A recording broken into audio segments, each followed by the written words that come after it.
Today, boys and girls, we begin our fantasy reading unit. And in front of you here, you are watching a video on how to use your digital reading journal. And so I just wanted to give you some basic guidelines on how this works. So, boys and girls, this is a Google Doc. And in this Google Doc, gone ahead and formatted it so that when you look at your journal entries, you can see journal entry number 1 all the way through 10. Let's say we've been working on our journal for 5 days now, and you want to skip right to journal entry number 5.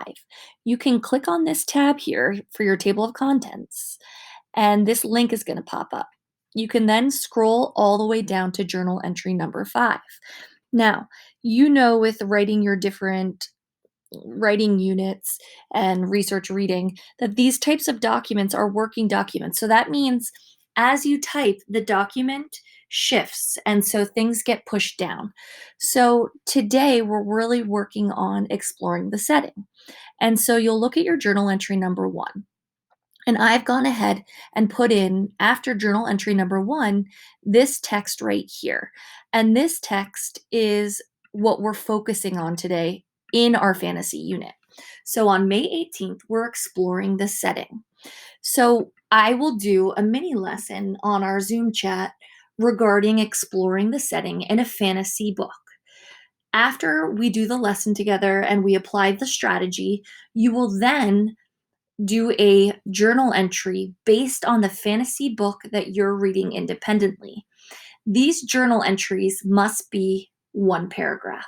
So I'm expecting anywhere between 5 to 6 sentences, complete sentences, all based on exploring the setting in the fantasy book that you're reading.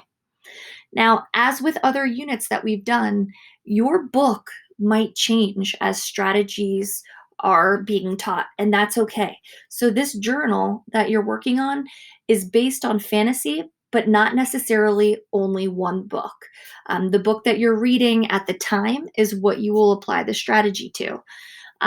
So, when you're typing, things will start to shift down. So, say your paragraph ends here. That means journal entry 2 starts here, and now we've noticed that it's gone on to a third page. That's okay. All you have to do is backspace if you want to move things up, but I wouldn't worry about it. Once you have your journal entry for number 1 done, you can backspace up a little bit to just, make it a little bit nicer and neater, but overall, it's a working document, so these pages are going to get longer and longer as you type for each journal entry. And so here's just a basic tutorial on how to use your digital fantasy genre reading journal.